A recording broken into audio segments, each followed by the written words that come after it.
समन्ता चक्रवालेषु अत्रा गच्छन्तु देवता सद्धम्मं मुनिराजस्स सुनन्तु सग्ग मोक्खदं धम्मස්සවන කාලෝ අයං බදන්තා ධම්මස්සවන කාලෝ අයං බදන්තා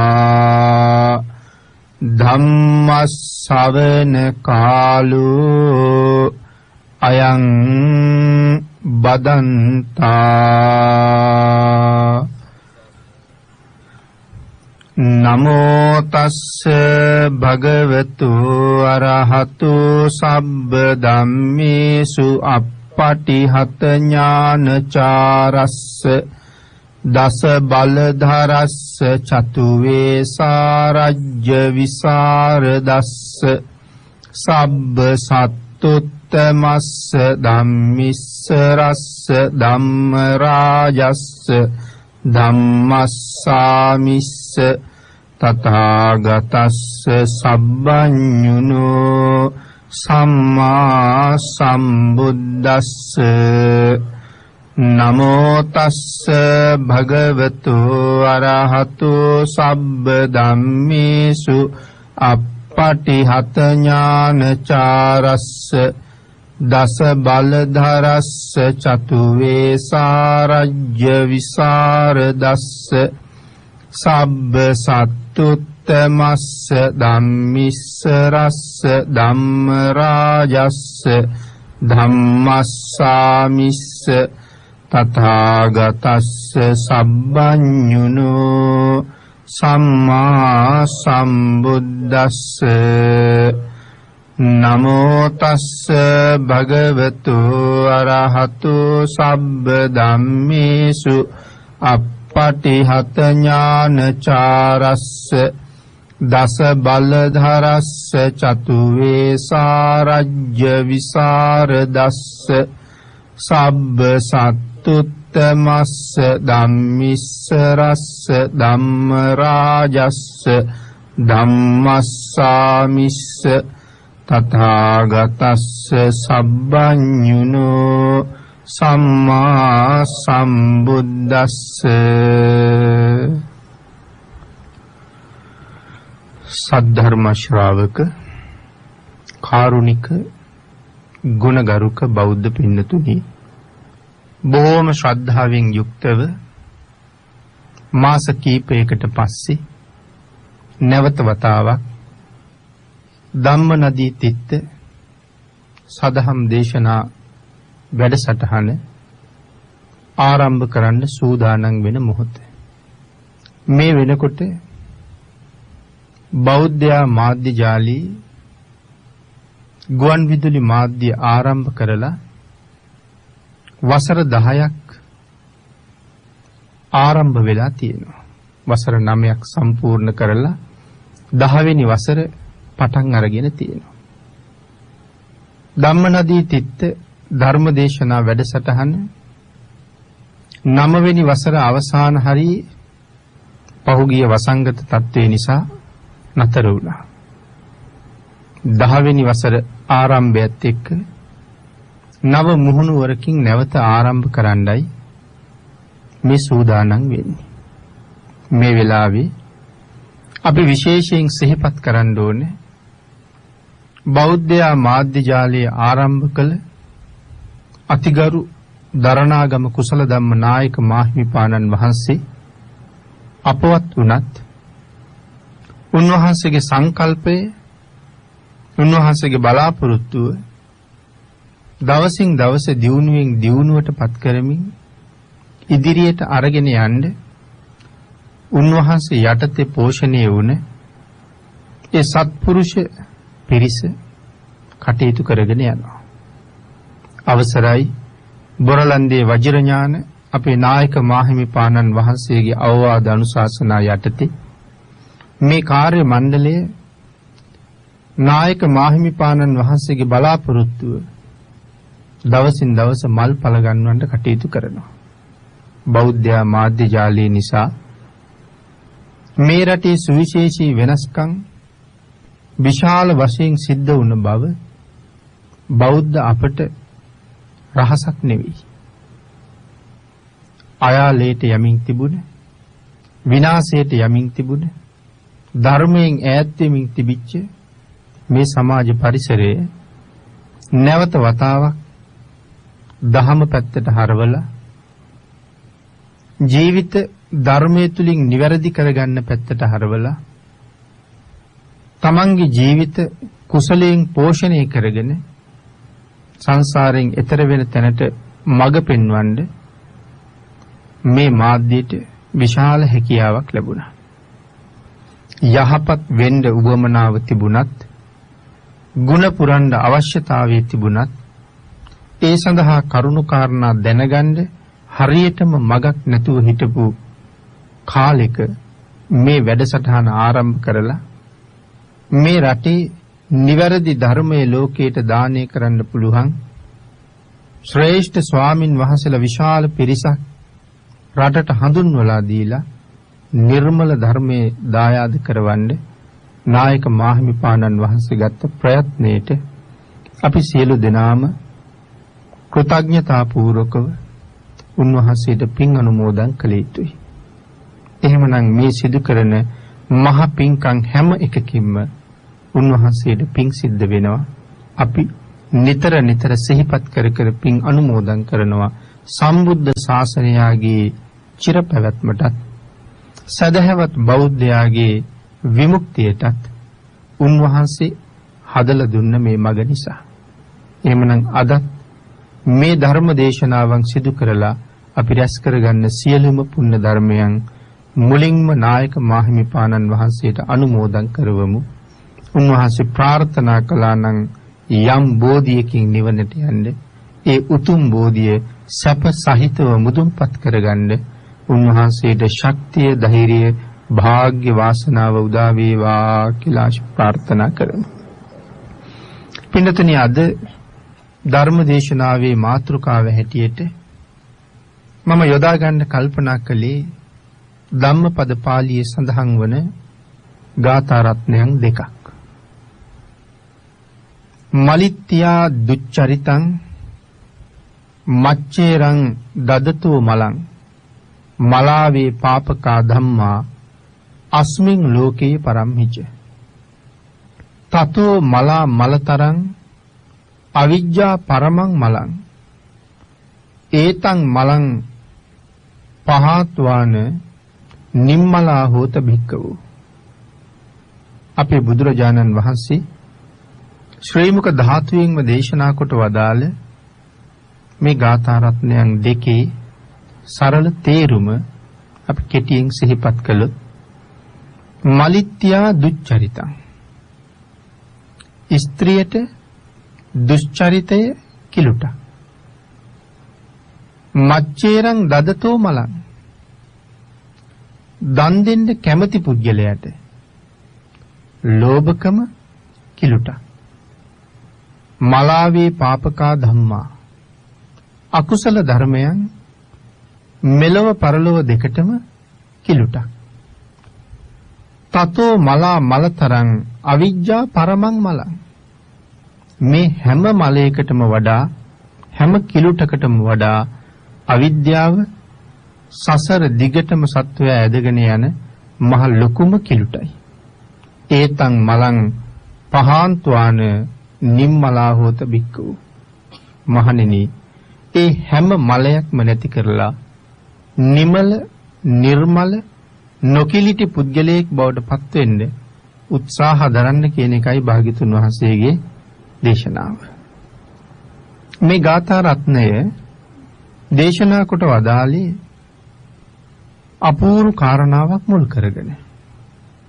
ඒ පිළිබඳවත් අපි බොහොම කෙටියෙන් සිහිපත් කළොත් බුදුරජාණන් වහන්සේ ජීවමානව වැඩ හිටපු කාලේ එක තරුණ උපාසක මහත්මයෙක් හිටියා. හැමදාම වගේ බුදුරජාණන් වහන්සේ ළඟට යන උපස්ථාන කරන්න. පස්සේ කාලෙක දවස් 7-8 10ක්ම බුද්ධ උපස්ථානයට එන්නේ නැතුව හිටියා. ඉන් පස්සේ නැවත භාග්‍යතුන් වහන්සේ මුණ ගැහිච්ච දවසේ බුදුරජාණන් වහන්සේ ඇහුවා ඇයි පහුගිය දවස්වල ආවේ නැත්තේ කියලා. මේ තරුණ උපාසක මහත්තයා සඳහන් කළා ස්වාමීනි භාග්‍යතුන් වහන්සේ මම පහුගිය කාලේ විවාහ වුණා. ස්වාමීනි මම විවාහ වෙච්ච දවසේ ඉඳලම මම එක් කරගෙන ආපු මගේ බිරිඳ අයාලේ යන්න පුරුදු වෙලා. ඒ එදා ඉඳලම නොමනා හැසිරීමෙන් යුක්තයි. ඉතින් ඒ නිසා මට ගමට ඥාතීන්ට හිතවතුන්ට මූණ දෙන්න බැරි වුණා. ඒ නිසායි මම ආවේ නැත්තේ කියලා. එහෙම සඳහන් කරාම බුදුරජාණන් වහන්සේ සඳහන් කළා පෙරත් සංසාරේ ඔබ මේ වාගේ තත්වයන්ට මුහුණ දීලා තියෙනවා. එදත් ඔබට කල්යාණ මිත්‍ර සත්පුරුෂයෝ මේ කාරණාව පිළිබඳව අවවාද කරලා තියෙනවා. ඒ අවවාද වලට කීකරු වෙලා හිතේ තිබිච්ච දුක, කේන්තිය යටපත් කරගෙන ඔබ මධ්‍යස්ත වුණා. නමුත් එදා මධ්‍යස්ත වෙච්ච ඔබ ආයෙත් ඒ මධ්‍යස්ත බව නැති කරගෙන. ඒකට හේතුව මොකක්ද? මේ සසර එක එක ආත්මේ අපි ලබාපු අත්දැකීම් භවයෙන් භවයට වැහිලා තියෙන නිසා. පින්නතුනි අපි සංසාරේ කොයිතරම් ඉගෙනගෙන නැද්ද? මේ ජීවිතවලත් ඉගෙන ගත්තා. මීටත් වඩා බොහොම ඉහළ මට්ටමින් පෙර භවයන් වල ඉගෙනගෙන හිටියා. මීට වඩා ඊටා උසස් රැකියාවල් වල නිරත වෙලා හිටියා. මීට වඩා ලොකු ආදායම් ලැබුවා. නමුත් ඒ ජීවිතෙන් සමුහරගෙන ආයතනක ඉපදුනාට පස්සේ අර පෙර ඉගෙනගත්ත දේවල් මොකවත් මතක නැහැ. ආයෙ මුල ඉඳලා ඉගෙන ගන්න ඕනේ. ආයෙ මුල ඉඳලා ಗುಣ පුරන්න ඕනේ. ආයෙ මුල ඉඳලා සමාජ සාරධර්ම හුරු පුරුදු වෙන්න ඕනේ. ආයෙ මුල ඉඳලා තිසරණියේ ඉඳලම බණ අහන්න පටන් ගන්න ඕනේ. පෙර හිටපු තත්වයන් එකක්වත් මතක නැහැ භවයෙන් වෙහිලා. එහෙනම් මේ පුරුෂයාටත් සඳහන් කරන්නේ ඔබට මේ කරුණ සඳහාම පෙරත් සත්පුරුෂයෝ ආවාද කරලා තියෙනවා. එහෙම සඳහන් කරාම භික්ෂුන් වහන්සේලාත් ඉල්ලීමක් කළා ස්වාමීනි මේ පෙර කාරණාවත් පැහැදිලි කරන්න කියලා. බුදුරජාණන් වහන්සේ දේශනා කරනවා මහණෙනි අතීතේ දිසාපාමුක් ආචාර්යවරයා ළඟ හිටියා. ආචාර්යවරයාට ඊටාම හිතවත් අතවැසි පුරුෂයෙක්. ඒ පුරුෂයාත් පස්සේ කාලෙක ආචාර්යවරයා මුණ ගැහෙන්න එන්නේ නැතුව සෑහෙන කාලයක් හිටියා. නැවත දෙවනි වතාවේ මුණ ගැහෙන්න ආවහම එදා දිසාපාමුක් ආචාර්යවරයාත් මොහුගෙන් ඇහුවා පහුගිය කාලේ ආවේ නැත්තේයි කියලා. ඔහුත් මහණෙනි එදා සඳහන් කළේ ආචාර්යතුමනි මම විවාහ වුණා. මගේ බිරිඳ විවාහ වෙච්ච දවසේ ඉඳලම අනාචාරයන්ට පටන් අරගෙන. ඒක මගේ හිතවත් පිරිසට කියන්නත් බෑ. මට ඒ හින්දා නෑදෑයන්ට මිතුරන්ට මූණ දෙන්නත් බෑ. ඒ නිසායි මම එන්නේ නැතුව හිටියේ. එහෙම සඳහන් කරාම ආචාර්යවරයා මොහුට විශේෂයෙන් කරුණු පැහැදිලි කළා. සඳහන් කරනවා මේ කාන්තාව මේ ලෝකේ ජීවත් වෙන හැම කෙනෙකුටම සාධාරණ වස්තුවක්. ඒ පොදු වස්තුවක්. ඒ නිසා ඒ පොදු වස්තුවේ ස්වභාවය ඒකයි. ඒකට උදාහරණ 4ක් පෙන්වුවා. සඳහන් කරනවා මේ නාන තොට අපි නාන්න බහින තැන කාටවත් තහනම් කරන්න බෑ. එතන රජුරවන්ටත් නාන්න පුළුවන්, ඇමතිවරුන්ටත් නාන්න පුළුවන්, සාමාන්‍ය ගම්වැසියන්ට රටවැසියන්ට නාන්නත් පුළුවන්, උගත් අයට, දුප්පත් අයට, පොසත් අයට, කුලවත් අයට, කුලහීන අයට හැමෝටම නාන මංකඩ පොදුයි. ඒ වගේම යන පාර මේ පාරේ අහවල් අය විතරයි යන්නේ කියලා තහනම් කරන්න බෑ. පාරත් හැමෝටම පොදුයි. ඒ විතරක් නෙමෙයි පින්නතින සුරාසැල. අහවල් බාර් එකට එන්න එපා කියලා කාටවත් තහනම් කරන්න බෑ. ඕනෑම කෙනෙකුට එතන සාධාරණයි. ඒ වගේම තමයි රැස්වීම ශාලාව. මේ ශාලාවේ රැස්වීම වලට සහභාගී වෙන්නේ අහවල් පන්ති අය, අහවල් ධනපතියෝ, අහවල් ඇමතිවරු, අහවල් කුලවතුන්. එහෙම තීරණයක් නෑ. රැස්වීම ශාලාව හැමෝටම සාධාරණයි, පොදුයි. මහණෙනි, ස්ත්‍රියත් හැමෝටම ඒ වාගේ සාධාරණයි, පොදුයි. නමුත් අපිට එහෙම සඳහන් කරාම එතන තියෙනවා සමාජ සාරධර්ම වලට පොදු පටහැනිතාවයක්. බුදුරජාණන් වහන්සේ දේශනා කරනවා මේ ලෝකේ කර්මය, කර්මඵලය, සාරධර්ම, යුක්තිය, අයුක්තිය ධර්මයෙන් මනාව පැහැදිලි කරලා තියෙනවා. මේ ධර්මයේ තුල යම් කාන්තාවක් හික්මුණා නම්, මේ ධර්මයේ තුල යම් කාන්තාවක් යම් සිල්පදයක් ගරු කරන්න පටන් ගත්තා නම්, ආන් ඒ සීලයට තියෙන ගරු බව නිසා, හික්මීම නිසා ඇය මේ පොදු භවෙන් මිදෙනවා. අනාචාරය අනේකින් මිදෙනවා. එහෙනම් හික්මුණ සීලය තුල සංවර වුණ තැනැත්තිය අනාචාරය යන්නේ නැහැ. සීලය ගරු කරන්නේ නැති, හික්මීම නැති ඕනෑම කාන්තාවක් Taman හිතුව විදිහට අනාචාරයට යොමු වෙනවා. එහෙමනම් අපි හැමෝම ඒක මහා බරපතල අකුසල කර්මයක් බව දැනගෙන ඒ අනාචාරයේ හැසිරෙන්නේ නැත්තේ සංවර වෙච්ච නිසා, හික්මුණ නිසා, සිල්පදයට ගරු කරපු නිසා. ඒ දේවල් වලට ගරු කරන්නේ නැත්නම් අපිටත් ඕනතරම් සමාජයට නිරාවරණය වෙන්න ඉඩ තියෙනවා, පුළුවන්කම තියෙනවා. මේ කාරණා ටික අර දිසාපාමොක් ආචාර්යවරයාගේ අතවැසියට එදා පැහැදිලි කරලා දුන්නාම ඔහු මේක හොඳට තේරුම් අරගත්තා. තේරුම් අරගෙන තමන්ගේ බිරිඳ පිළිබඳව තිබිච්ච අමනාපකම් අත්හැරියා. මධ්‍යස්ත වුණා. දින කීපයක් යනකම් බිරිඳ බැලුවා. පහුගිය දවස් වලට වඩා ස්වාමියා හරි වෙනස්. ඒ ඇයි කියලා හොයලා බැලුවා. ඇය දැනගත්තා මම පිළිබඳව තොරතුරු ආචාර්යවරයාට කීවට පස්සේ ආචාර්යවරයා මොහොත හොඳටම අවවාද කරලා. දැන් ඇයට ලැජ්ජාවක් ඇති වෙනවා. මම කවුද කියන එක ආචාර්යවරයා දැනගත්තා. ආන් ඒ ලැජ්ජාව නිසා ඇයත් මධ්‍යස්ත වුණා. ස්වාමියා ඉක්මවා නොයා හිටියා. බුදුරජාණන් වහන්සේ මෙදා දේශනා කරනවා මහණෙනි, ඒ අතවැසි පුරුෂයා වෙන කවුරුවත් නෙමේ, මොහුමයි. එදා මොහුගේ බිරිඳ වෙන කවුරුවත් නෙමෙයි, අද මෙයමයි.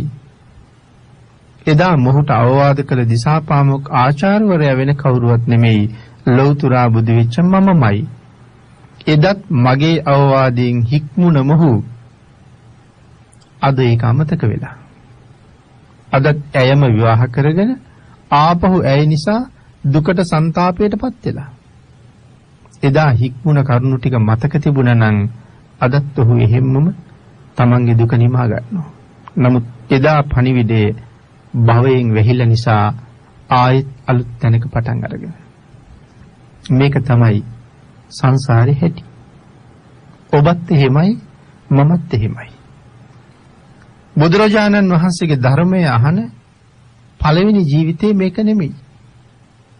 පෙරත් මේ විදිහේ වැඩසටහන් කරලා තියෙනවා. පෙරත් මේ විදිහට ඉඳගෙන බණ අහලා තියෙනවා. පෙරත් ඒ ධර්මයේ ජීවිතයට එකතු කරගෙන අපි සිල්වත් ගුණවත් අය බවට පත් වෙලා දම්පැන් පූජා කරලා තියෙනවා. නමුත් අද ඒ අහපු බණ මොකවත් මතක නැහැ. අද ඒ සමාදන් වෙච්ච සිල් පිළිබඳව කිසි දෙයක් මතක නැහැ. අද දැන් ආයේ මුල ඉඳලා බණ අහනවා. ආයේ මුල ඉඳලා සිල් ගන්නවා. නමුත් අපි කල්පනා කරන්න ඕනේ මේක දිගටම කරනවද කියලා. ඊළඟටත් ආයෙත් ඉපදිලා ආයෙත් මුල ඉඳලා පටන් ගන්නවද කියලා. එහෙම වෙනවා නම් මේ සංසාරේ නිමාවක් නැහැ.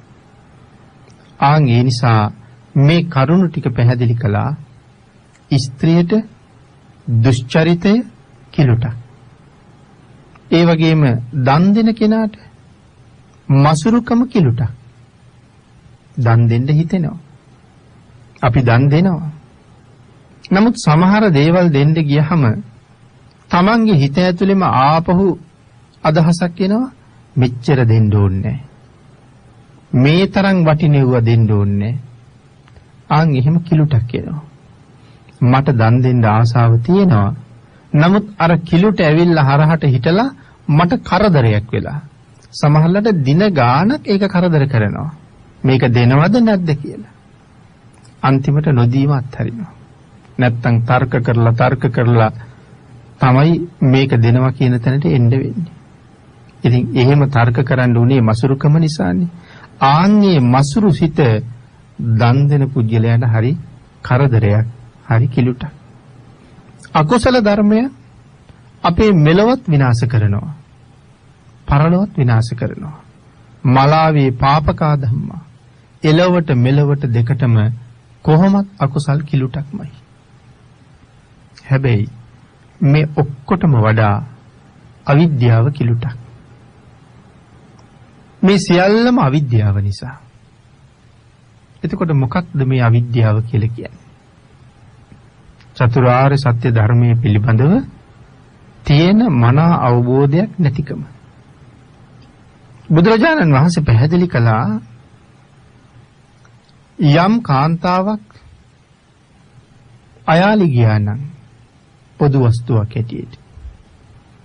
ඇය මේ ජීවිතෙත් ඒක නිසා දුක් විඳිනවා. ස්වාමියාගෙන් ගුටි කන්න වෙනවා. පවුලේ අයගෙන් බැනුම් අහන්න වෙනවා. තවත් නොයෙක් තාඩන පීඩන වලට ලක් වෙන්න වෙනවා. ඇය පවුලින් අයින් කරනවා. මේ නොයෙක් අපහසුතාවයන්ට මේ ජීවිතෙත් පත් වෙනවා. මරණයටපත් වුණාට පස්සේ නිරයේ ඉපදිලා ඇය ඒ සියල්ලටම වඩා භයානක දුක් ගොඩක් විඳිනවා. කටුඉඹුල් වගේ නිරයවල් වල අසීමාන්තිකව දුක් විඳිනවා. එතකොට ඇය මේ தത്വයටපත් උනේත් මේ ධර්මතාවයේ පිළිබඳව හොඳ අවබෝධයක් තිබුණේ නැති නිසා.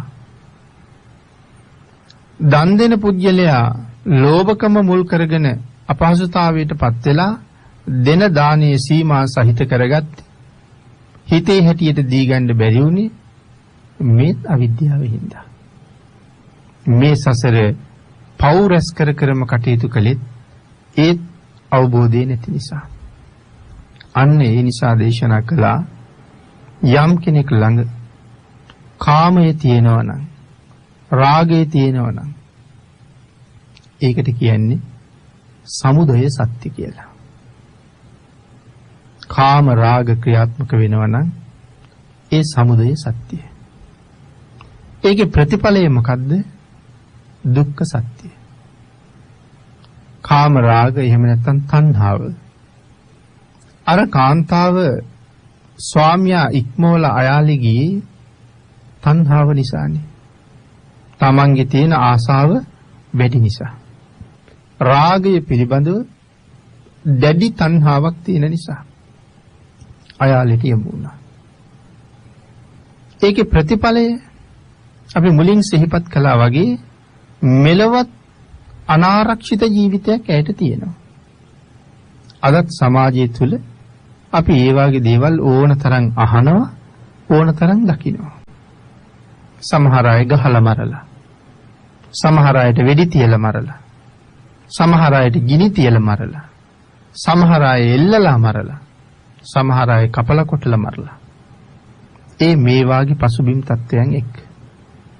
එතකොට ඒ එල්ලන, ගහන, මරණ, කපන, කොටන හැම වෙලාවෙම ඇයට තිබුණේ දරා ගන්න බැරි තරම් දුකක්. ඒ දුකට ඇය මූණ පෑවේයි ආන් අර තණ්හාව නිසා, පාලනය කරගන්න බැරි ආසාවක් තිබුණ නිසා. එහෙමනම් තණ්හාව, කාමය, රාගය මේ ඔක්කොම අයිති වෙන්නේ සමුදය සත්‍යයට. ඒ සමුදය සත්‍ය නිසා විඳින්න සිද්ධ වෙච්ච හැම දෙයක්ම අයිති වෙන්නේ දුක්ඛ සත්‍යයට. යම් දවසක ඇය කල්පනා කළා නම්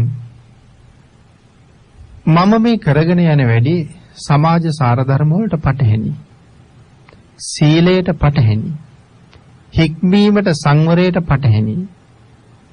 ඒ නිසා මම සංවර විය යුතුයි, මම හික්මිය යුතුයි. එදා දිසාපාමොක් ආචාර්යවරයාගේ අතවැසියගේ බිරිඳත් ආචාර්යවරයා කාරණාව දැනගත්තා කියලා හික්මුණා. මෙදා මේ පුරුෂයාගේ බිරිඳත් බුදුරජාණන් වහන්සේ මම ගැන දැනගත්තා කියලා ඇත් සංවර වුණා. ඇය එදත් සංවර වුණා. නමුත් ඒක අමතක වෙලා මෙදත් ඇය අසංවර වුණා. නැවත භාග්‍යතුන් වහන්සේ දැනගත්තට පස්සේ සංවර වුණා. එතකොට ඒ සංවර වෙච්ච තැනැත්තිය මනාව සීලයක පිහිටලා කටයුතු කරනවා. ආන් ඒ සීලේ පිහිටියා කියලා කියන්නේ මාර්ග සත්‍යය.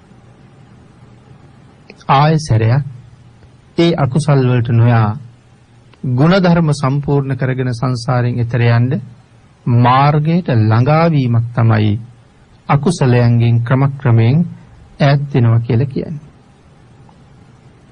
ඒක හරියටම සම්පූර්ණ කරාම සම්පූර්ණයෙන්ම අකුසල ධර්මයන් ප්‍රහීණය කරාම ඒක නිරෝධය, නිරෝධ සත්‍යය. මේ කාරණාවත් චතුරාර්ය සත්‍ය හැටියට මනාව බුදුරජාණන් වහන්සේ පැහැදිලි කළා. එහෙම පැහැදිලි කරලා දේශනා කළා මේ අකුසල ධර්මයන් යටපත් කරනකොට කොහොමද කටයුතු කරන්න ඕනේ. ඒ නිසා දේශනා කළා නාදි වාසීති, පජහති, විනෝදේති, බ්‍යන්ති කරෝති, අනභවං ගමීති. මෙන්න මේ ක්‍රම පහ යටතේ මේ උපදින හැම කෙලෙස් සිතක්ම, හැම අකුසල් සිතක්ම අපි යටපත් කරන්න ඕනේ. එහෙනම් නාදි වාසීති, පින්තුනි නාදි වාසීති කියලා කියන්නේ අපට ඇති වෙන අකුසල් සිත, රාග සිත, ද්වේෂ සිත, මෝහ සිත ඉවසන්න එපා. ඒකට අනුබල දෙන්න එපා. ඒක හිත ඇතුලේ උපදින්න ඉඩ දෙන්න එපා. උපදින්න ලෑස්ති වෙනකොටම ඒක හිතෙන් අයින් කරන්න. ද්වේෂය උපදින්න ලෑස්ති වෙනවනම් ඒ ද්වේෂයට ප්‍රතිවිරුද්ධ දෙයක් කල්පනා කරලා ද්වේෂය පහ කරන්න. උදාහරණයක් හැටියටයි ද්වේෂය ගැන සඳහන් කළේ. මේ ද්වේෂය පිළිබඳව කරුණු දක්වනකොට ආඝාත පටිවිනේ සූත්‍රවල විශේෂ අවවාද සඳහන් කරනවා. අපිට යම් පුද්ගලයෙක් ගැන ද්වේෂයක් ඇති වෙනවා. හැබැයි ඒ පුද්ගලයාගේ වරදක් දැකලා තමයි අපිට තරහ එන්නේ.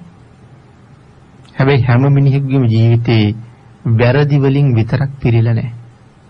හොඳ ගතිගුණත් තියෙනවා. ආන් ඒ නිසා එක උදාහරණයක් සඳහන් කළා. ස්වාමින් වහන්සේ නමක් පාරේ වඩිනවා.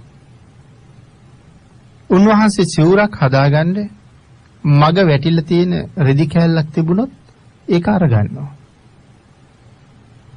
එතකොට උන්වහන්සේට හම්බ වෙනවා පාරේ තිබිලා රෙදි කෑල්ලක්. ඒ රෙදි කෑල්ල උන්වහන්සේ පාදයේ ඇඟිල්ලෙන් දිගාරිනවා. දිගෑරලා බලහම රෙදි කෑල්ලේ එක පැත්තක් හොඳයි. හැබැයි අනිත් පැත්ත ඉරිලා ගිහිල්ලා, දිරලා ගිහිල්ලා නරකයි. උන්වහන්සේ කරන්නේ රෙදි කෑල්ල දෙකට ඉරලා හොඳ නැති ඉරුණ පැත්ත අහකට දානවා. හොඳ ටික අරගෙන යනවා. අපේ හිතේ යම් පුද්ගලයෙක් ගැන ද්වේෂයක් උපදිනවා. ඒ ද්වේෂය ඇති වෙනකොට මම දන්නවා මේ ද්වේෂයට මගේ හිතේ ඉන්න ඉඩ දුන්නොත් මේක බලවත් වෙලා කොතනින් කෙරවල වෙයිද දන්නේ. ඒ නිසා වහාම මේ ද්වේෂය අයින් කරගත්තොත් වෙන්න තියෙන අපරාධයක් වළක්වා ගත්තා වෙනවා. රැස් වෙන ලොකු අකුසල කන්දකින් බේරුණා වෙනවා. ඒ හින්දා ඔහු ගැන ද්වේෂයක් ඇති වෙනකොට ඔහුගේ තියෙන යහපත් දෙයක් ගැන කල්පනා කරනවා. හොඳ වැඩක් ගැන කල්පනා කරනවා. වැඩපොළ පවරහම ඔහු සැලකිල්ලක් දක්වන්නේ නැති වුණාට ඔහු පෞද්ගලිකව මට ඊටාම හොඳ සේවකයෙක්, මට කීකරු සේවකයෙක්, මෙන්න මේ වාගේ ಗುಣ ඔහු ළඟ තියෙනවා කියලා කල්පනා කරලා අර උපදින ද්වේෂය යටපත් කරලා ඔහුට හොඳින් අවවාදයක් කරන්න පුළුවන්. ආන් ඒ නිසා සඳහන් කළා ද්වේෂය හිතට ආවහම ඒකට හිතේ ඉඳ ඉඩ දෙන්න එපා. ඉවසන්න එපා. ඒකට කියනවා නාදිවාසීති කියලා. ඉඳ ඉඩ දෙන්න එපා. ඊළඟට පජහති. හිතට ද්වේෂය ආව කියලා දැනගත්ත ගමන්ම එයා ඉවත් කරන්නම කටයුතු කරන්න ඕනේ. ඉඳ ඉඩ දුන්නොත් එයා හිත ඇතුලේ පැලවෙලා පදිංචි වෙන්න පටන් ගන්නවා. පදිංචි වෙලා නිකන් නෙමෙයි වේගෙන් වැඩෙන්න පටන් ගන්නවා. එතකොට අයින් කරන්න අමාරුයි. අපි කියන්නේ නියපොත්තෙන් කඩන්න තියෙන එක පොරවෙන් කපනකම් බලන්න ඉන්න එපා කියලා. ආන් ඒ වගේ සුළු තැනින්ම කඩලා අයින් කරලා දාන්න. පජහති. පින්නතේ විනෝදේති. එහෙම අයින් කරලා තියන්නත් එපා. අයින් කළාලා ළඟ තියාගන්නත් එපා. දුරින්ම දුරු කරන්න. නැත්තටම නැති කරන්න. ඈතටම දාන්න. අපි කියමු එහෙම ක්ලේශයක් ආවා අපි යටපත් කළා. හැබැයි ආයෙ එන්න පුළුවන්. ඒ නිසා ඒ ගැනවත් හිතන්නේ නැතුව එක්ක ධර්ම කාරණාවක් මෙනෙහි කරනවා. නැත්තම් බුදු ගුණයක් මෙනෙහි කරනවා. එහෙම නැත්තම් වාඩි වෙලා බණ ටිකක් අහනවා. එතකොට අර ටික ඔක්කොම ආයෙ අමතක වෙලා යනවා. දුරින්ම දුරු කරලා දාන්න.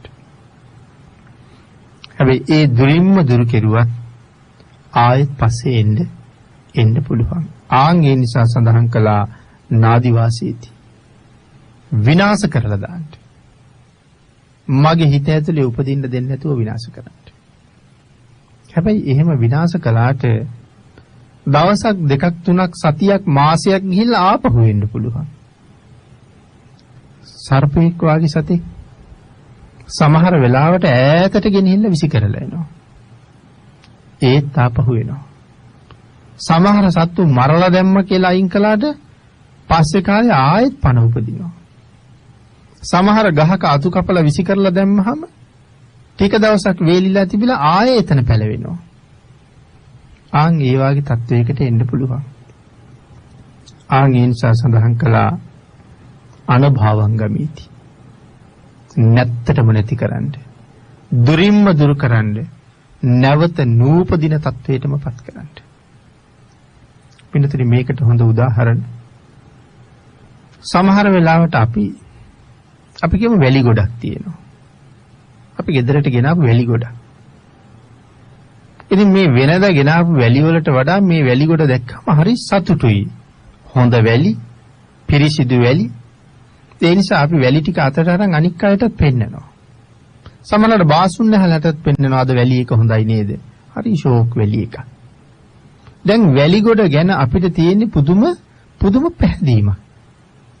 ඒ වැලි ගොඩ ගැන මොන තරම් පැහැදීමක් තිබ්බත් බැරි වෙලාවත් ඒකෙන් වැලි අහුරක් කවුරු හරි කටට දැම්මොත් හොඳ වැලි කියලා අපි ඒක කටේ තියාගෙන ආපහු ඉන්නවද?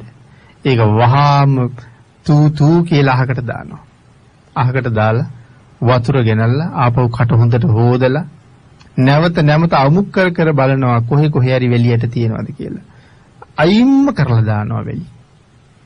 එතකොට මැස්සේ කදිසියේ කටට ගියොත් මේසේ උඩ පිඟානේ හැමතැනම වැස්සෝ ඉන්නවා. නමුත් මැස්ස කටට ගියොත් පුදුම පිළිකුලක් තියෙනවා. ආන් ඒ වගේ තමයි මේ අකුසල ධර්මත්. ඒ වැලි යම්සේ අකමැත්තෙන් ප්‍රහාණය අයින් කළාද කටට මැස්ස ගියහම කට හොදලා කෙල ගහලා යම්සේ මුඛය නැවත පිරිසිදු කරගත්තද අන්න ඒ වගේ මේ අකුසල ධර්මත් ඈතටම දාන්න. දුරින්ම දුරු කරන්න. ආයේ ළඟ නූපදින තත්වයටමපත් කරන්න. ඒකටයි බුදුරජාණන් වහන්සේ සඳහන් කළේ අනභවංගමීති. හටගන්න කොහොමවත් දෙන්න එපා. මාර්ග ප්‍රඥාවෙන් නැත්තටම නැති කරපු දවසට අපි කියනවා රහත් වුණා කියලා. එතකොට ආයි කවදාවත්ම මේ ක්ලේශ ධර්ම අපි ගාව උපදින්නේ නැහැ. ඒ ක්ලේශ අපි ගාව නූපදින තත්වයටම පත් කරන්න හැම වෙලාවෙම වීරිය වඩන්න ඕනේ. ඒ කෙලෙස් අපි ගාව නූපදින්න නම් කෙලෙස් වලට ප්‍රතිවිරුද්ධව හැම වෙලාවෙම කුසල ධර්මයන්ම රැස් කරන්න ඕනේ. යම් කෙනෙක් කුසලයෙන් පෝෂණය වෙනවා නම් ඒ කුසල් වලට තියෙන පුදුමාකාර ශක්තියක්. කුසලයට තියෙන බලය පාපයට කවදාවත් නැහැ. කුසල් හරි ප්‍රබලයි. පින්නතනේ අකුසල් එච්චර ප්‍රබල නැහැ. අපි කෙනෙකුට පින් දෙන්න ගියහම අපිට පින් අනුමෝදන් කරන්න පුළුවන් ඕන තරම්. අපි කියමු දානයක් දෙනවා කියලා. දානයක තියෙනවා పూర్ව චේතනාව, මුංචන චේතනාව, අපර චේතනාව කියලා. పూర్ව චේතනාව ඇති වෙන්නේ අවුරුදු ගානකට කලින් වෙන්න පුළුවන්. අපි පින්කම සැලසුම් කරලා ඒ විදිහට නොඑක් ආකාරයෙන් කාරණා හිතා මේ පින්කම සාර්ථක කරගන්න හිතන හැම වෙලාවෙම අයිති වෙන්නේ పూర్ව චේතනාවට. ඒක අවුරුදු ගානක ඉඳලා එන සැලැස්මක්. මුංචන චේතනාව කියලා කියන්නේ සියල්ලම සම්පූර්ණ කරලා දානෙ දෙන අවස්ථාව. හැබැයි ওই හැම වෙලාවෙම අපි ළඟ කුසල්ම තියෙනවා කියලා කාරණාවක් නැහැ. සතුටින් පින්කම සංවිධානය කරනකොට සෝමනස්ස සහගතයි. සතුටුයි. හැබැයි පින්කම සංවිධානය කරගෙන යනකොට මුදල් වල අඩුපාඩු වෙනවා. ආයේ එතකොට පසුබෑමක් ඇති වෙලා දුකක් ඇති වෙනවා. සමහරලාට අපි පින්කමට වැඩමවා ගන්න බලාපොරොත්තු වෙනකොට අපි નિયમિત කර දිනෙට ස්වාමින් වහන්සේලාට වඩින්න හැටියක් නැහැ. සමහරලාට වෙන ආරාධනාවක් බාර අරගෙන ආයෙත් හිතේ පසුබෑමක් ඇති වෙනවා. නැවත වතාවක් ආයෙ සත්පුරුෂයෝ හම්බ වෙනවා. ආයෙත් සත්පුරුෂයෝ අපිට අවවාද කරනවා. එතකොට ආයෙත් හිත පිපිලා ආයෙත් බොහොම සතුටටපත් වෙලා ආයෙත් කටයුතු පටන් ගන්නවා. මෙහෙම කුසල් අකුසල් අතර දෝලණය වෙවි තමයි పూర్ව චේතනාව තියෙන්නේ. ඊට පස්සේ දාන පින්කම සංවිධානය කරගෙන අද දම් පූජා කරන දවසේ. එතකොට ටිකක් දැන් දන් දෙන වෙලාව පහු වෙන්න එනවා. දැන් තියෙන්නේ ලොකු කලබලයක්. සමහරලාට අනික් අයට ඉක්මන් කරන්න කියනවා, අනික් අයට කෑ ගහනවා, වතුර ටික ගේන්නේ නැතිකොට බරක් වෙනකොට ගේන් තියනවා. දැන් ආයේ කුසල් අකුසල් අතර මේක දෝලණය වෙවි තියෙනවා. මේ පින්කම పూర్ව චේතනා, මුංචන චේතනා මේ දෙපළ සම්පූර්ණ වෙනකොට අපි මේ දානේ දුන්නේ මොන වාගේ සිත් වලින්ද කියන කාරණාව අපි හරියටම දන්නේ නැහැ. කුසල් සිත් විතරක්ම නෙමෙයි තිබුණේ. හොඳ විදර්ශනාවක් තිබුණා නම් තමයි දන්නේ මොන සිත්ද ඉපදුනේ කියලා. නමුත් පින්නතුනේ ওই పూర్ව චේතනාවයි මුංචන චේතනාවයි දෙකම අයිති වෙන්නේ දානමය පුණ්‍ය ක්‍රියාවට. ඊළඟට අපර චේතනාව තියෙනවා. දැන් පින්කම කරලා ඉවරයි. ඒකට කියන්නේ දානමය පුණ්‍ය ක්‍රියාව කියලා. දැන් මම විටින් විට පින්කම ගැන කල්පනා කර සතුටු වෙනවා. සතුටු වෙවි මම පින් දෙන්න බලාපොරොත්තු වෙච්ච අයට පින් දෙනවා. ඒකට කියන්නේ පත්ති දාන කියලා. ඒකට එතන පත්ති දාන කියලා කිව්වේ මම කරගත්ත පින අනිත් අයට අනුමෝදන් කරනවා. එතකොට එක පිනක් කරාම කොච්චර ප්‍රමාණයකට පින් දෙන්න පුළුවන්ද? ඒකේ සීමාවක් නැහැ. එක මහ පිනක් කරගත්තාම ඕන තරම් පින් දෙන්න පුළුවන්. හැබැයි පින් දුන්නා කියලා මම කරපු පින අඩු වෙනවද? ඒක කවදාවත් අඩු වෙන්නේ නැහැ. අපි එක දානයක් දීලා මෙතනත් විශාල පිරිසකට පින් දෙනවා. පින් දීලා අපි දවසක යනවා මහසෑය වඳින්න. ගිහිල්ලා වැඳලා මහසෑය ආරක්ෂා කරන පුණ්‍යවන්ත දිව්‍ය රාජයාගේ ඉඳලා මහසෑය ළඟ ඉන්න සියලුම දෙවියන් අරමුණු කර පින් දෙනවා. ඊට පස්සේ යනවා මහ බෝධිය ළඟට. මහ බෝධිය ආරක්ෂා කරන මහ දෙවියන්ගේ ඉඳලා එතන ඉන්න සියලුම දෙවියන්ට අපි පින් දෙනවා. ඊට පස්සේ අපි යනවා සෝමාවතියට. එහි ගිහිල්ලා එතනත් ඉන්න සියලුම දෙවියන්ට පින් දෙනවා. සේරුවාවිල ගිහිල්ලා එතන ඉන්න සියලුම දෙවියන්ටත් අපි දුන්න දානේ මතක් කරලා පින් දෙනවා. දැන් අපි කියමු දැන් අපි 100 වතාවක් පින් අනුමෝදන් කළා. මේ දුන්න දානේ අරමුණු කරලා 100 වතාවක් පින් අනුමෝදන් කළා. එතකොට අපි පින්කම් කීයක් කරලාද? පින්කම් 101ක් කරලා. ඒ 100 වතාවක් පත්ති දාන කරලා. එතන පින්කම් 100යි. මහසෑය ළඟ 1යි, මහ බෝධිය ළඟ 1යි, සේරුවාවිල 1යි, සෝමාවතී 1යි, පින්කම් 100යි. නමුත් ඒ ඔක්කොම පින් අනුමෝදන් කරන්න කරපු පළවෙනි පින්කමයි පින්කම් 101යි. එතකොට එක පින්කමකින් කොච්චර පින් දෙන්න පුළුවන්ද? හැබැයි කාටවත් පුළුවන් වුණාද තමන් කරපු එක පවක්වත් තව කෙනෙකුට බෙදලා දෙන්න? පව් බෙදන්න බෑ. අපේ ශාසනයේ හිටපු උත්තර සාමණේරයන් වහන්සේ එක උදාහරණයකට සුමේද බුදුරජාණන් වහන්සේ ළඟ කිනිහිරි මල් 3ක් පූජා කරලා මහා කල්ප 30000ක් දෙව්ලොවයි මනුලොවයි විතරයි සැරිසරන්නේ. මහා කල්ප 30000ක් පූජා කළේ මල් 3යි. පින්නතනේ ආනන්තරීය පාප කර්මයක් කරලා කල්ප 30000ක් නිරේ පැහැිනවා කියලා කතාවක් නෑනේ. එක්ක මහා කල්ප එකයි. එහෙම නැත්නම් අන්තර් කල්පයක් දෙකක්. තව විශේෂය. එයින් එහාට නම් දුක් විඳ කියන කතාවක් කතා කරන්නේ. ඒ තමයි පව් අතර කරන්න තියෙන ලොකුම පාප කර්මය කරලත් නිරේ වැටුනොත් මහා කල්පයක් දුක් විඳිනවා. නමුත් මල් 3ක් පූජා කරලා මහා කල්ප 30000ක් දෙව්ලොවයි මනුලොවයි සැප විඳිනවා. එතකොට පවට වඩා පින කොයි තරම්නම් උසස්ද? පින කොයි තරම්නම් ශ්‍රේෂ්ඨද? එතකොට මේ පින හැමෝටම කරන්න පුළුවන්ද? හැමෝම පින් කරනවා. හුඟක් අයට සම්මා දිට්ඨිය නැහැ. බෞද්ධ නොවිච්ච තවත් හුඟක් හොඳ අය ඉන්නවා. අපේ ශාසනය අපි කතා කරන පෘථග්ජන සීලවන්ත අය අන්‍ය ශාසනවල ඕන තරම් අපේ පින්නතුන් ඇසුරු කරනවා. අපි කියනවා ඒ අය බෞද්ධ නුවණට ඊටාම හොඳ ගුණවත් අය කියලා. කාටවත් කරදරයක් නැතුව ජීවත් වෙන අය කියලා. නමුත් තිසරණ නැහැනේ. එහෙනම් ඒ කාන්තේම නිත්‍ය වශයෙන්ම පන්සිල් ආරක්ෂා කරනවා කියලා පොරොන්දුවක් නැහැනේ. කාටවත් කරදර කරන්නේ නැහැ. ඒ වුණාට සමහරලාට ගෙදරට එන කැරපොත්තා වුණා ඒ වාගේ සත්තු හරි මරලා දානවා. නමුත් දිවි හිමියෙන් ප්‍රාණඝාතයෙන් වළකිනවා කියලා පොරොන්දු වෙච්ච අපි කවදාවත් එහෙමවත් කරන්නේ නැහැ. එහෙමනම් අර හොඳ අයත් අන්‍ය ශාසනවල හොඳ අයත් දන් දෙනවා. ඒගොල්ලොත් දන් දෙනවා. ඒගොල්ලොත් බලු කපුටන්ට හරි දන් දෙනවා. ඒ වගේන් ඒගොල්ලන්ටත් ඕන තරම් කුසල් ලැබෙනවා. නමුත් පින්නතිනේ මේ වාගේ කරුණු කාරණා දැනගෙන කර්මයයි කර්මඵල විශ්වාසයයි මනාව පෙරදරි කරගෙන දන් දෙන්න අවස්ථාවක් ඒගොල්ලන්ට ලැබිලා නැහැ.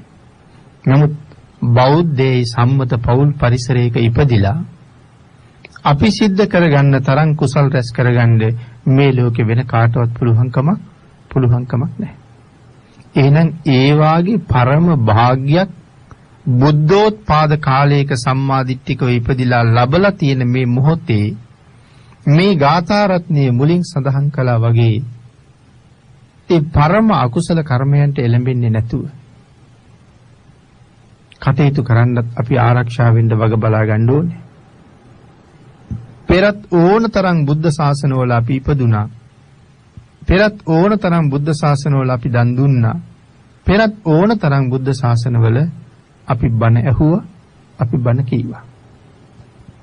නමුත් තවත් අපි බණ අහනවා. මේ ලැබිච්ච උතුම් අවස්ථාවක නැවත හිතන්න ඕනේ. තවත් එහෙම ඉපදී බණ අහ ඉස්සරහට යනවද?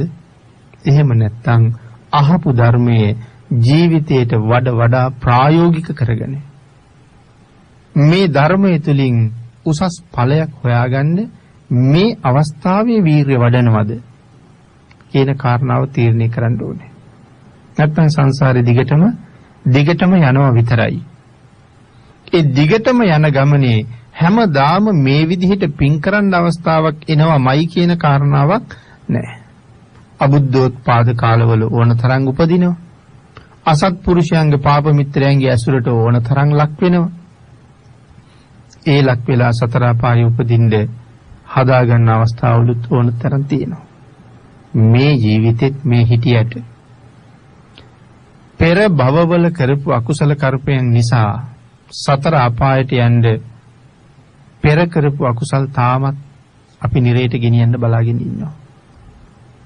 එහෙම කරපු අකුසල් කොච්චර තියෙනවද කියන කාරණාව පැහැදිලි කරනකොට සඳහන් කළා මහා සාගරයේ අබ පියල්ලකින් ඉස්සොත් මොන තරම් ප්‍රමාණයක් ඉහින්න වෙයිද? මහා සාගරයේ හිස් වෙයි කොයිතරම් ප්‍රමාණයක්ද අබ පියලි? එක අබ පියල්ලකින් මැන දැම්මොත් අනිත් පැත්තට කී පාරක් වතුර අයින් කරන්න වෙයිද? ආන් ඒ ප්‍රමාණයට වැඩිය අපි ගාව පෙර කරපු අකුසල් තාම තියෙනවා කියලා. තුන්වෙනි භවයේ ඉඳලා නිවන් දකින අතරතුර විපාක දෙන්න.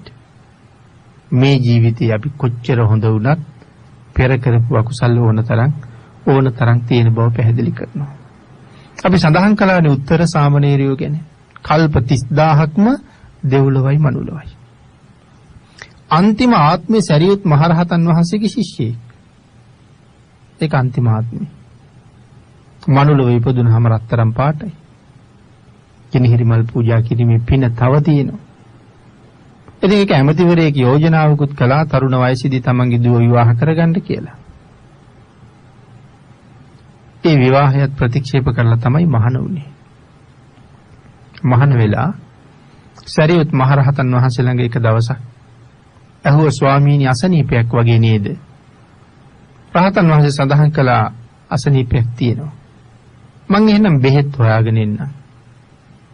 පාන්දරම පිටත් වෙලා යන ගමනේ තනක පාත්‍රයේ බිම තියලා වතුර කඩක මූණ සෝද ගන්න ගියා. නගරේ හොරකම් කරපු හොරු රත්තරන් පොදියත් අරන් දුවනවා. රාජපුරුෂයොත් එළවනවා. පාත්‍රය දැක්කා. රත්තරන් පොදිය පාත්‍රයට දාලා දිව්වා. මූණ සෝදගෙන ගල ගොඩට ඇවිල්ලා පාත්‍රය අතට ගන්නකොට රත්තරන්. වටපිට බලනකොට රාජපුරුෂයොත් එතනමයි. එහෙනම් දැන් හොරා අතට මහු වෙලයි තියෙන්නේ. සාමණේරයන් වහන්සේ අරගෙන ගියා. එදා එතන හිටපු ප්‍රධාන මුලාදෑනියා හරියටම මේ සාමණේරයන්ට ගිහි කාලේ දුව දෙන්න කතා කරපු ඇමතිවරයා. එදා උත්තරත් එක තරහ වෙලයි හිටියේ දුව ගත්තේ නැහැ කියලා. ආන් ඒ නිසා සඳහන් කළා මගේ දුවත් එපා කියලා දාලා ගියපු මොහු එහෙනම් දැන් කරන්නේ මේ වැඩේ වෙන්නේ. අය මොකවත් විමසුවේ නැහැ. නගර දොරටුවෙන් එළියේ කොහොඹ ලීයක උල තියන්න කිව්වා. රාජපුරුෂයොත් අරගෙන ගිහිල්ලා උල තිබ්බා. සරියුත් මහරහතන් වහන්සේට ඒක ආරංචි වුණා. ඒ සැනින්ම ගිහිල්ලා බුදුරජාණන් වහන්සේට මතක් කළා. අපරිමිත බුද්ධ ලීලාවෙන් සුගන්ධ කුටියෙන් එළියට බැස්සේ උත්තර සාමණේරයන්ගේ සංසාරයේ අවසාන භවයේ මේක බව දැනගෙන. භාග්‍යතුන් වහන්සේ වඩිනකොට සුවිශේෂී පරිසර වෙනස්කම් එක්ක මිනිසු ලක්ෂ ගණන් පාරට බැහැලා. බුදුරජාණන් වහන්සේ උත්තර සාමණේරයෝ ළඟට වැඩලා ෂඩ්වර්ණ බුද්ධ රශ්මි විහිදුවලා බුදුරජාණන් වහන්සේගේ ශ්‍රී හස්ත ධාතුවේ මේ නිය මණ්ඩල වලින් රන්වන් පාට ආලෝකයේ විහිදෙනවා. එහෙම ආලෝකයේ විහිදි තියෙන ශ්‍රී හස්තය මේ සාමණේරයන්ගේ හිස මත තියලා සඳහන් කළා සාමණේරය මේක තමයි සංසාරේ හැටි. නමුත් මේක උඹේ අන්තිම ආත්මය. මීට කලිනුත් ආත්ම 500ක් කොහොඹ උලකම උල තිබ්බා. භික්ෂුන් වහන්සේලා ආරාධනා කළා ස්වාමීනි හේතුව සඳහන් කළා ඈත භවයක ගම් දරුවොත් එක්ක සෙල්ලම් කරන්න ගිහිල්ලා කොහොඹ කීරක් අරගෙන විනෝදෙට මැස්සෙක් උල තිබ්බා. කොහොඹ කීරකයි උල තිබ්බේ. ආන් ඒකයි ආත්ම 500ක් කොහොඹ උලක් උඩ ඉඳගන්නේ. තවත් කරුමයක් තියෙනවා. පෙර භවයක තමන්ගේ අම්මත් එක්ක රණ්ඩු වුණා. එදා කේන්තියට අම්මට කිව්වා මට පුළුවන් වුණ දවසක මං ඔබ උල තියනවා කියලා. වචනයක් කිව්වේ. උල තිබ්බේ නැහැ. අම්මට කියපු ඒ වචනේ ඒ තරම්ම බලපෑවා කියලා සඳහන් කළා. එතකොට මව්පියෝ කවුද කියලා ආපහු හිතන්න ඕනේ. එතකොට කල්ප 30000කට හුඟක් කලින් මේ සිද්ධිය වෙලා තියෙන්නේ. ආත්ම 500ක්ම උඩ ඉඳගත්තා නම් ඒ කල්ප 30000කට කලින් මොකද කල්ප 30000ක්ම දෙව්ලොවයි මනුලොවයි. ඒ කාලේ මේ වාගේ අපහසුතාවයකටපත් වුණා කියලා සඳහන් නැතත් සංසාරේ පෙර කරගත්ත කර්මයේ අත් නොහැර පස්සෙන් එන හැටි. ඒකයි සඳහන් කළේ ඔබ කළපු කර්මත් මම කරපු කර්මත් අද හොඳ වුණාට පෙර ඕන තරම් තියෙනවා.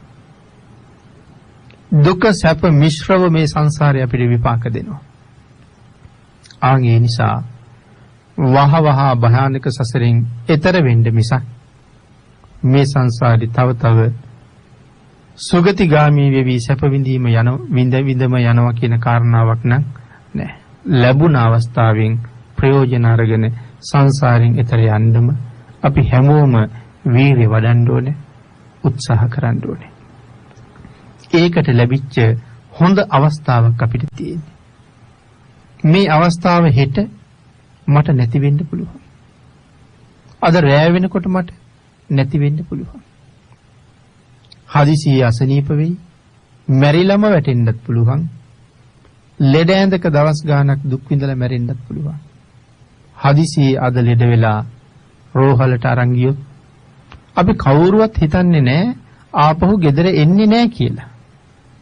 අපි යන්නේ ඇත්තටම ආපහු ගෙදර එන්න.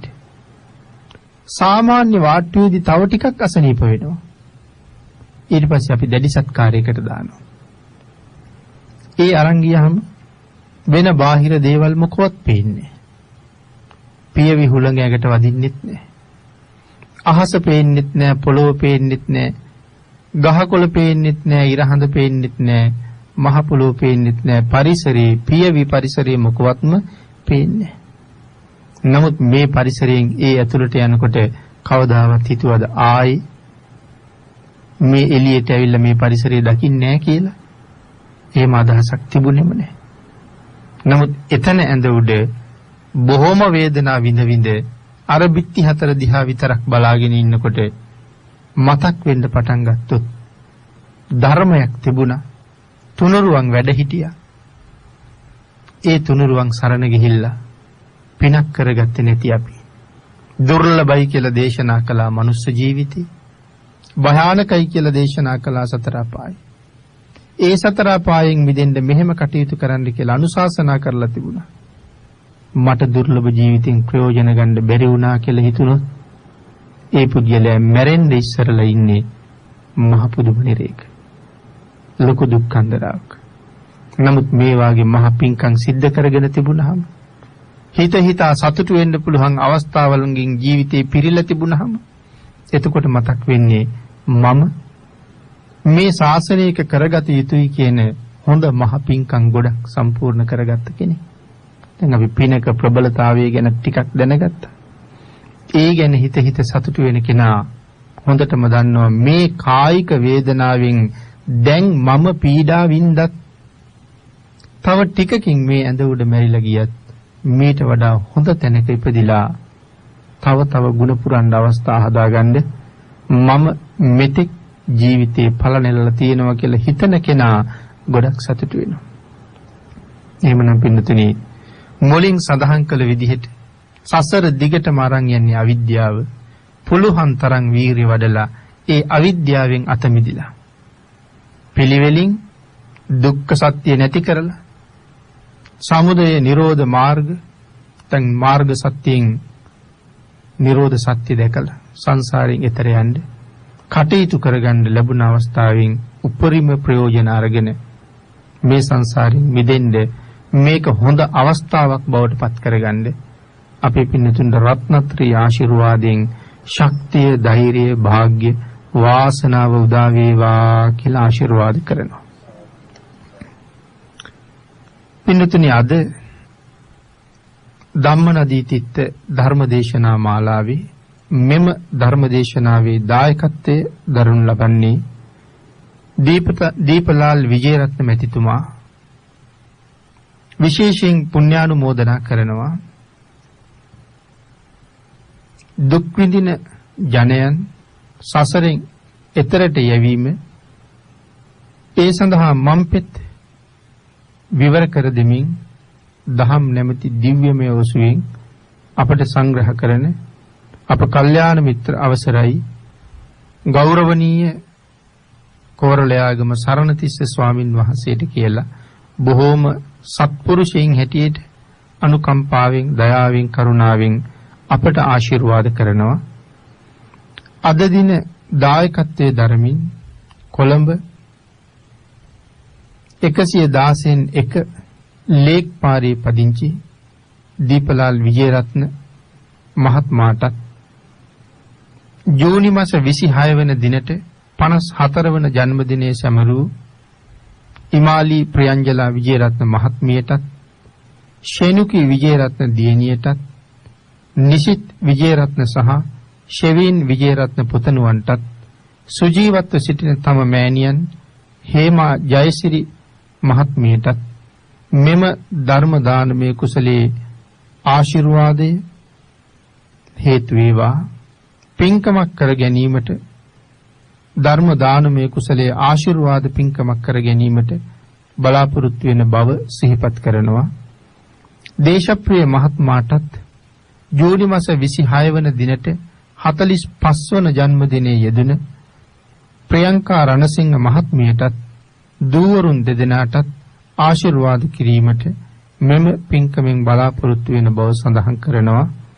විශේෂයෙන් අපවත් වී වදාළ අප නායක මාහිමි ගරු දරණාගම කුසල ධම්ම මාහිමිපාණන් වහන්සේට මේ රැස් කළ පින් අඩු නැතුව අනුමෝදන් කරන බව සිහිපත් කරනවා. දේශකයන්න් වහන්සේ ඇතුළු ධර්ම ශ්‍රවණය කළ අප සැමගේ නමින් මියගිය ඥාති මිත්‍රාදීන්ට මේ සියලුම පින් අනුමෝදන් වේවා. ධම්මනදී තිත්ත ධර්මදේශනා මාලාවේ අකණ්ඩ පැවැත්මට මෙම මහා පුණ්‍ය සම්භාරයේ ආශිර්වාදයක් වේවා. අද දින ධර්ම ශ්‍රවණය සඳහා එක් වූ අප කල්යාණ මිත්‍ර ඔබ සියලු දෙනාටමත් අපටත් මේ මහා පුණ්‍ය සාගරය කෙටිම කාලයකින් පහසුම ආකාරයෙන් සුඛ ප්‍රතිපදාවෙන් නිවන් ලබන්නට පාරමිතාවක් වේවා කියලා ප්‍රාර්ථනා කරනවා. සත්පුරුෂ පින්නතුන් විසින් පින් අනුමෝදන් කළ සියලු දෙනාටම පින් අනුමෝදන් වේවා. ආශිර්වාද කළ සියලු දෙනාටම රත්නත්‍රයේ ආශිර්වාදයෙන් නිදුක් නිරෝගී භාවයේ චිරජීවනයේ උදා වේවා. අපි විසින් රැස් කරගත් උතුම් ධර්ම දානමය කුසලයක් මේ සත්පුරුෂ පින්නතුන් සියලු දෙනාටම අඩු නැතුව අනුමෝදන් වේවා.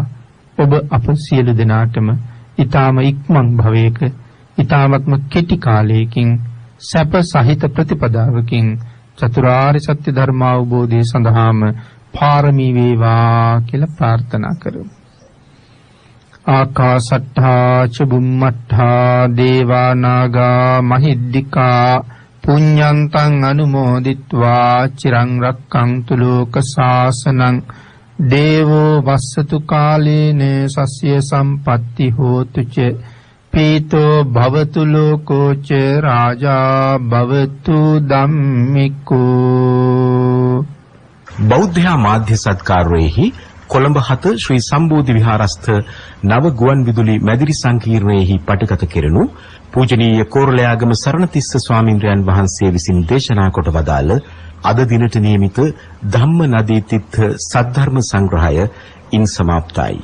අප සැම විදර්ශනා ලෝකයේ වෙත යොමු කළ දේශකයන්න් වහන්සේට ඊට අනුගත වූ ඔබ අප සැමටත් අපේ මාතෘ භූමියටත් ත්‍රිවිධ රත්නයේ සරණයි.